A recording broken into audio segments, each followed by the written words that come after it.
देखिए, त्रिपुरा को सर्वश्रेष्ठ त्रिपुरा बनाना है और माननीय नितिन गडकरी जी इस विषय में कटिबद्ध हैं। मुझे बहुत गर्व होता है जब विधायक बनने के बाद मुझे मुख्यमंत्री के नाते चुना जाएगा। वो दायित्व भी उनके पास ही थे, पार्लियामेंट्री बोर्ड में दिया था। आप त्रिपुरा आए और मुख्यमंत्री के नाते मेरे को काम करने का निर्णय जो पार्लियामेंट्री बोर्ड ने लिया है, तो आपके माध्यम से त्रिपुरा में मुझे काम करने का मौका मिला है और मैं कोशिश करता हूँ उस दिशा में काम करने की। देखिए, मैं नितिन गडकरी जी की बहुत बहुत आभारी हूँ। जब भी मैंने त्रिपुरा के डेवलपमेंट के लिए उनसे कुछ मांगा तो उससे ज़्यादा ही कुछ मिला। आज भी 9 प्रोजेक्ट है जो कि 2752 करोड़ की है। त्रिपुरा के इतिहास में इतने बड़े प्रोजेक्ट एक साथ 1.5 साल में कंप्लीट हो जाएगी, ऐसा कभी हुई नहीं। अब बस सोचिए, इस 2752 करोड़ की 1.5 साल में जो रोड कंप्लीट हो जाएगी तो त्रिपुरा कैसे बदलेगी। साथ ही साथ मैंने अभी ही भाषण में उठाया था जो मुझे और भी 900 करोड़ का और जायका से एक प्रोजेक्ट का सैंक्शन चाहिए, पर मैंने मांगा 900 करोड़, उन्होंने तुरंत 7552 करोड़ के आसपास प्रोजेक्ट की घोषणा कर दी।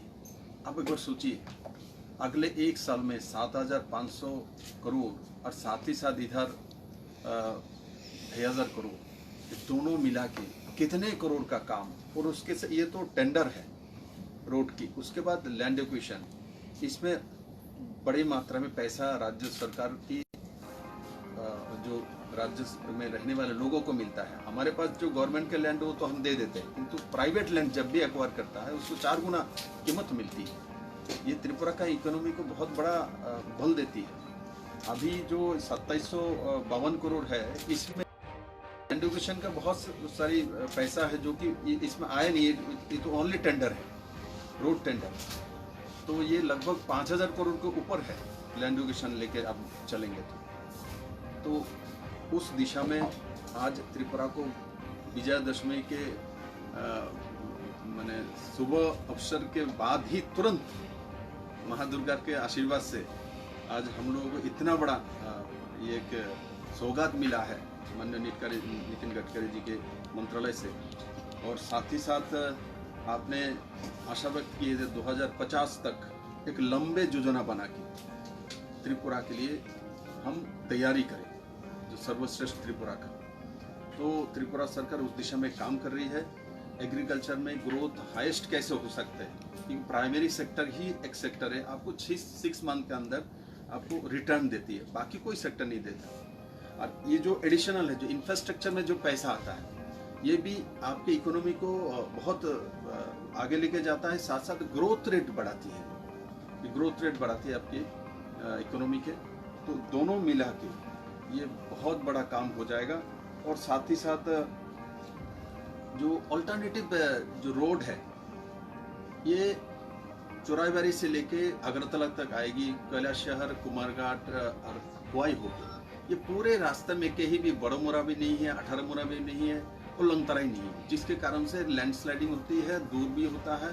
और ये 40 किलोमीटर कम हो जाएगी डिस्टेंस, 40 किलोमीटर। अभी 200 किलोमीटर है चोराईबारी तक, ये 160 किलोमीटर हो जाएगी। तो एक तो आपको 6 घंटा लगता है चोराईबारी तक, ये 3 घंटे में आप पहुंच जाएंगे। समय कम लग रहा है और उसमें पहाड़ी एरिया नहीं है, लैंडस्लाइडिंग का संभावना नहीं है। तो इस तरीके से त्रिपुरा का चित्र बदल रहा है। और जो हमारे दिसंबर में साबरूम के फेनी नदी का ब्रिज कंप्लीट होने वाला है, उसके बाद त्रिपुरा का चित्र ही बदल जाएगा। जो लॉजिस्टिक हब के बारे में माननीय नितिन गडकरी जी बोल रहे थे, इनको जानकारी है और भी वो देना चाहते हैं। अभी जैसे उन्होंने बताया है कि असम सरकार को हमने दिया, आप भी ऐसा और भी करो। हमने ऑलरेडी लॉजिस्टिक हब साबरूम में अप्रूव हो चुकी है। आईसीपी के बारे में आपने बताया, आईसीपी का अप्रूव आदरणीय गृहमंत्री जी के जन्मदिन के दिन उन्होंने सिग्नेचर कर दी है। 235 करोड़ सैंक्शन हो चुकी है, आ चुकी है पैसा।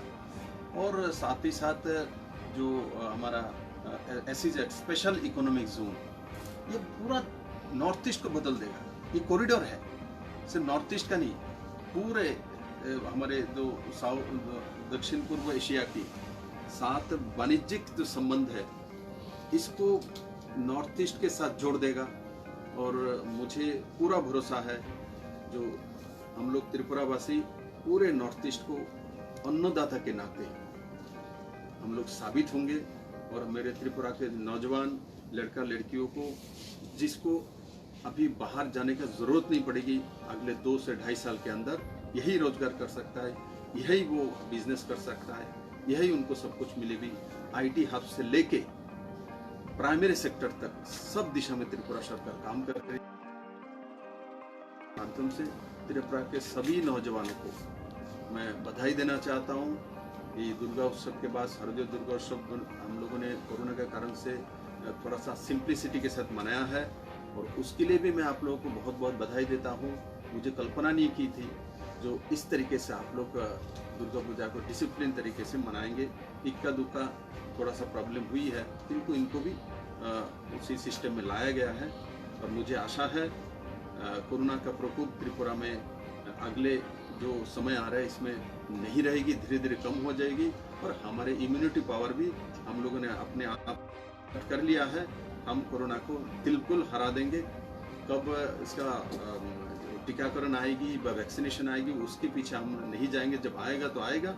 हमारा काम जो है त्रिपुरा को आगे लेके जाना है और हमारे सावधानता के साथ काम करना है। हम उस दिशा में काम कर रहे हैं और आगे निकलेंगे। और माननीय प्रधानमंत्री जी की और माननीय नितिन गडकरी जी ने जो आशा व्यक्त की है, त्रिपुरा निश्चित उस दिशा में जाएगी और नॉर्थ ईस्ट के कॉरिडोर बनेगी। तो और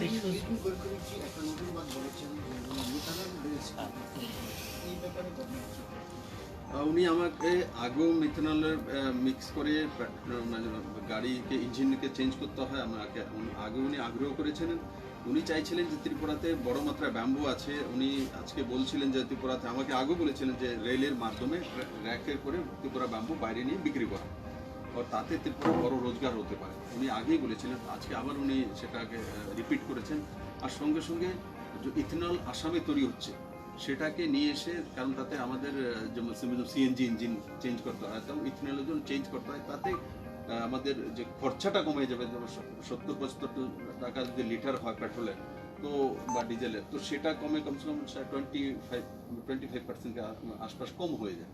তো উনি যে প্রস্তাবটা দিয়েছেন, আমি আমাদের কনসার্ন সেক্রেটারিজ এবং চিফ সেক্রেটারির সঙ্গে আলোচনা করব সেটা কীভাবে করা যেতে পারে, কতটা সময় লাগবে। তাছাড়া আরেকটা বিষয় আপনাদের সামনে তুলে ধরতে চাই। ত্রিপুরা এমনিতে আমাদের কাছে বড় মাত্রায় প্রাকৃতিক গ্যাস আছে। CNG স্টেট ত্রিপুরা এমনিতেই কিছুদিনের মধ্যে ঘোষণা হয়ে যাবে, আর সেই দিশাতে আমরা কাজ করছি। বিভিন্ন জায়গাতে নতুন নতুন CNG স্টেশন হচ্ছে, और সব জায়গাতে যাতে CNG লাইন পৌঁছে দেওয়া সেই দিশাতে আমরা অলরেডি কাজ শুরু করে দিয়েছি। আমি আশা করি যে ত্রিপুরা একমাত্র স্টেট হবে সবার আগে যে CNG স্টেট ঘোষণা হয়ে যাবে। আমরা সেই দিশাতে অলরেডি স্টেপ নিয়ে নিয়েছি।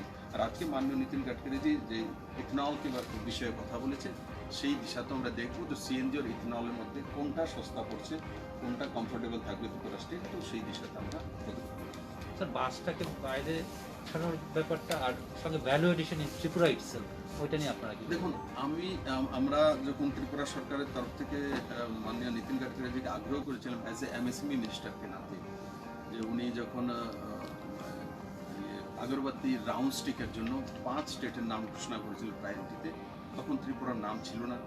আগ্রহ করার পর ত্রিপুরাকে উনি অ্যাড করেছেন এবং এখানে অলরেডি জিতেন্দ্র সিং বলছিলেন যে আমাদের কুমারঘাটে এবং পানিসাগরে আমাদের আগরবাতি স্টিকের রাউন্ড স্টিক বানানোর যে প্লান্ট আমরা শুরুয়াত করে দিয়েছি, এবং তার সঙ্গে কিন্তু ছোট ছোট লোন দিয়ে MSME মাধ্যমে যাতে করতে পারে সেই দিশাতেও আমরা রাজ্য সরকার কাজ করছি। আর ভ্যালু এডিশনে সবচেয়ে বেস্ট, কারণ ব্যাম্বু বাঁশ ওখানে বিক্রি করে দেওয়া সিধা, এর চাইতে যদি ব্যাম্বু স্টিক তৈরি করে আমরা বিক্রি করি, বা এখানে আজকাল শুধু ব্যাম্বু স্টিক না, এখানে অলরেডি রাউন্ড স্টিকের সঙ্গে সঙ্গে আগরবাতির ধূপকাঠি তৈরি হচ্ছে, যেটা ত্রিপুরাতে আগে হতো না, এবং বিভিন্ন ছোট ছোট কোম্পানি কাজ করা শুরু করে দিয়েছে। তো ভ্যালু এডিশন ওখানে হয়। কারণ যখন আমি পুরো কাঁচামালটা আমার এখানে আছে, র মেটেরিয়াল এখানে আছে, তাকে আমরা ইন্ডাস্ট্রির মাধ্যমে ডেভেলপ করব, ওর সঙ্গে প্যাকিং করে তারপর বাজারজাত করব, এতে আরও বেশি লাভবান হবে। আর ত্রিপুরা সরকার অলরেডি সেই দিশাতে কাজ করা শুরু করেছে এবং সবগুলো স্কিম সাবসিডাইজ স্কিম দিয়ে আমরা শুরু করেছি। একটু ভারত সরকার সাবসিডি আছে তার মধ্যে, আর ত্রিপুরা সরকার আমাদের যে ইন্ডাস্ট্রি ডিপার্টমেন্ট আছে সেখানে সাবসিডি দিয়ে আমরা সেই দিশাতে কাজ করছি। শুধু ব্যাম্বো দিয়ে শুধু আপনার আগরবাতি স্টিকও নয়, এখানে ব্যাম্বু বটল তৈরি করা হচ্ছে, তার মধ্যে বাজারজাত করার জন্য হানি ব্যাম্বু বোতলে করে আমরা বাজারজাত করছি। বিস্কিট বাঁশকুড়ালে তৈরি হচ্ছে, তার সঙ্গে ব্রুমস্টিকের যে ঝাড়ু সেটা কমপ্লিটলি অর্গ্যানিক, যে সেই জায়গায় কোনো জায়গাতে প্লাস্টিক নেই, ব্যাম্বু বাঁশ দিয়েই তার হ্যান্ডেল তৈরি করা। এটা ত্রিপুরাতেই প্রথমবার তৈরি হচ্ছে এবং বড় মাত্রায়, আমার কাছে যেটা সংখ্যা আছে 1000-এর কাছাকাছি আমার জনজাতি বোনেরা সেই কাজটা করছে এবং সেটা ত্রিপুরার সাধারণ মানুষের জন্য রোজগার নিয়ে আসছে। আমি আশা করি আগামী দিনে আমাদের প্রাইমারি সেক্টর এবং ফরেস্ট যে সেক্টর আছে, দুই সেক্টর মিলিয়ে, আর সঙ্গে সঙ্গে ইনফ্রাস্ট্রাকচার, যেটার নাম মাননীয় প্রধানমন্ত্রীজি ত্রিপুরার জন্য হীরাকে নাতে উপহার দিয়েছেন, এই তিনোটা মিলিয়ে ত্রিপুরাকে আমরা নিশ্চিত এগিয়ে নিয়ে যাব এবং সাকসেসফুল ত্রিপুরা, সর্বশ্রেষ্ঠ ত্রিপুরার যে স্বপ্ন। আর আমি যেটা বলেছিলাম যে 3 বছরের মধ্যে ত্রিপুরা মডেল স্টেটে দাঁড় করাবো, 3 বছরে আপনাদের সামনে আসবো আর মডেল স্টেটের সব কিছু আপনাদের সামনে তুলে ধরবো।